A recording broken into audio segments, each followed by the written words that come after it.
Where does the centre of mass of uniform triangular lamina lie. Uniform triangular lamina मतलब होता है, ये बात कर रहे हैं इक्विलैटरल ट्रायंगल की। हालांकि अगर इक्विलैटरल ना भी हो तो भी सेंट्रॉइड पाया जाएगा उसका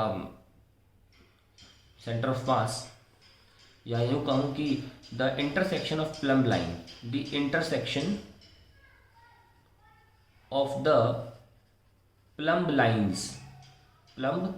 lines is the point where center of mass exists। अब मैं आपको दिखाता हूँ प्लम लाइन क्या होती है। मैंने शब्द तो प्रयोग कर लिया। इस क्योंकि ट्राइंगल यूनिफॉर्म है तो अभी इसका आंसर तो सेंट्रॉइड है, one word answer. Plum line is general answer, triangle कैसा भी हो प्लम लाइन आंसर रहेगा।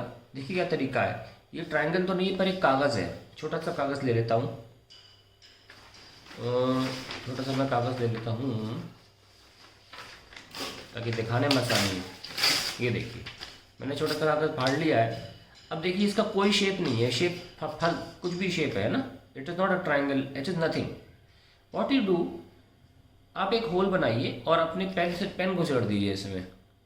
पेन घुसेड़ के अच्छा खासा होल बनाना था कि पेन आराम से उसमें घुस जाए और ये प्रॉपरली फ्लो कर सकता हो इस तरीके से, ठीक है।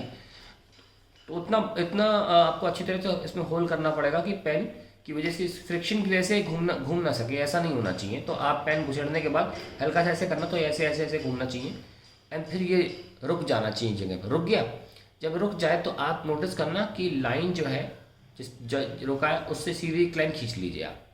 तो ये लाइन होती है प्लम्ब लाइन, ठीक है। ये धरती की बिल्कुल सेंटर की तरफ जा रही होती है। अब आप कहीं और बना लो, यहाँ बना लो आप प्लम्ब लाइन, यहाँ छेद करो, फिर से एक छेद यहाँ करो और फिर लटका दियो, फिर आप लाइन बनाओ, ऐसा होगा। फिर आप यहाँ छेद कर लो, 3 छेद करने ज़रूरी होते हैं मिनिमम। फिर यहाँ कर लिया, फिर आप पेन घुसोड़ो, लटका दो। ये तीनों लाइन्स प्लम्ब लाइन्स हैं। जहाँ ये 100% एक जगह इंटरसेक्ट करेंगी ही करेंगी, यहाँ इंटरसेक्ट करेंगी। इसे बोला जाएगा सेंटर ऑफ मास। एक्चुअली इसे सेंटर ऑफ ग्रेविटी भी बोला जाएगा। अब यह एक सवाल आएगा जहाँ मैं बताऊँगा कि सेंटर ऑफ मास और सेंटर ऑफ ग्रेविटी वो सेम कब होते हैं, और ऑब्वियसली इतने छोटे ऑब्जेक्ट के लिए वो सेम ही होते हैं। तो ये तरीका एक्चुअली सेंटर ऑफ ग्रेविटी निकालने का होता है। लेकिन बॉडी इतनी छोटी है कि इस बॉडी में जी की value, acceleration due to gravity की वैल्यू इतनी छोटी बॉडी में हर जगह सेम ही होगी। जब तक जी की वैल्यू एक छोटी सी बॉडी में सेम होगी तब तक सेंटर ऑफ ग्रेविटी और सेंटर ऑफ मास सेम होंगे। जैसे कि मान लीजिए हम एशिया का मैप ले लें, एशिया का मैप बहुत बड़ा हो जाएगा तो एशिया के मैप में जी की वैल्यू वेरी कर सकती है। अगर मैं चाकू से काट के एशिया का मैप अपने हाथ में निकाल लूँ, मतलब धरती को काट के एशिया का मैप रख लूँ, तो एशिया के मैप पर सेंटर ऑफ मास और सेंटर ऑफ ग्रेविटी सेम नहीं पाए जाएंगे, क्योंकि उस पूरे बड़े से मैप में जी के अलग अलग वैल्यूज़ हैं। तो जब भी जी की वैल्यूज़ वेरी करती है गिवन सरफेस एरिया पर, गिवन रीजन में, सॉरी सरफेस एरिया नहीं बोलना चाहिए, I would say given region में, because it can be a volume region और a surface area region also.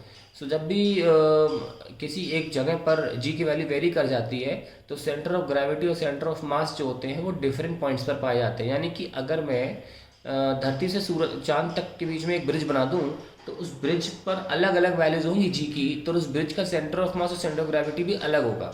So when in a region of uniform gravity the centre of mass and centre of gravity are same. तो the plumb line method is actually for centre of gravity, but it's a small triangle, small page. Triangle आप इतना बड़ा उठा भी नहीं पाओगे कि उसमें जी वेरी कर सके। देखा, जी वेरी करने के लिए इंडिया का मैप नहीं लिया, एशिया तक पहुंचा हूँ, काफ़ी बड़ा चाहिए आपको। तो कहने का मतलब ये, this is a method to find out the centre of gravity of any body, and since the body is too small we can also say that the point will be centre of mass as well.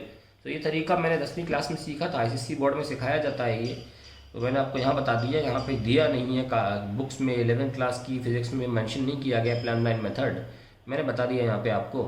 खैर है कि ये triangular lamina जो uniform है उसके लिए तो centroid fix answer है, पर थोड़ा सा आप यहाँ पे जनरल आंसर भी लिखेंगे, ताकि अगर कोई और क्वेश्चन, कोई और स्केलिन ट्रायंगल या आइसोसेलेस ट्रायंगल आ जाता है तो प्लम लाइन मेथड से ही निकाला जाएगा। Not just scalene and isosceles, in fact any shape you will get it by using the plumb line method.